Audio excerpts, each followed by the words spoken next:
যার মনিটরিং চালাচ্ছেন বিএসটিআই, ভোক্তা অধিকার এবং একই সঙ্গে জেলা প্রশাসনের পক্ষ থেকেও চালানো হচ্ছে।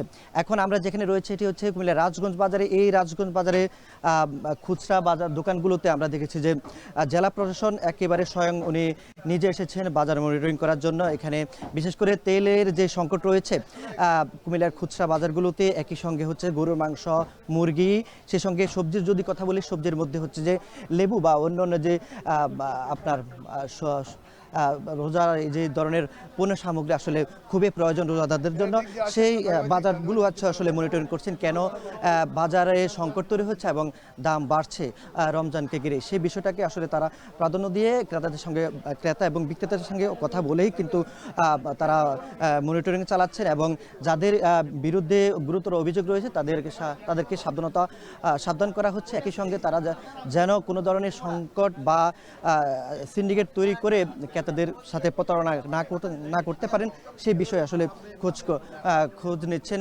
এই অভিযানে আমরা দেখেছি যে পুলিশের সঙ্গে সেনাবাহিনীর সদস্যরাও রয়েছে। একই সঙ্গে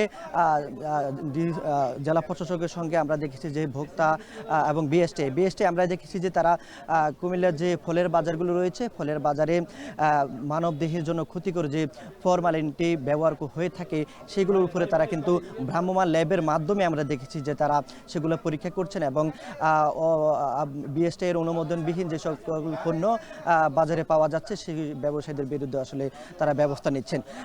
জেলা প্রশাসক তিনি আমাদের সঙ্গে আসলে আমরা খুব বেশি এখনো কথা বলতে পারিনি। অভিযান শেষ করে উনি আমাদের সঙ্গে কথা বলবেন। আসলে তাদের বার্তা কি থাকবে বাজার মনিটরিংয়ের শেষে এবং বিক্রেতাদের বিষয়ে কি ধরনের মনিটরিং থাকবে এবং তেলের বাজার সংকট দূর করতে আসলে কি ধরনের উদ্যোগ তারা নেবেন সেই বিষয়ে আমাদেরকে জানাবেন। তো এই ছিল গালিব কুমিল্লা থেকে।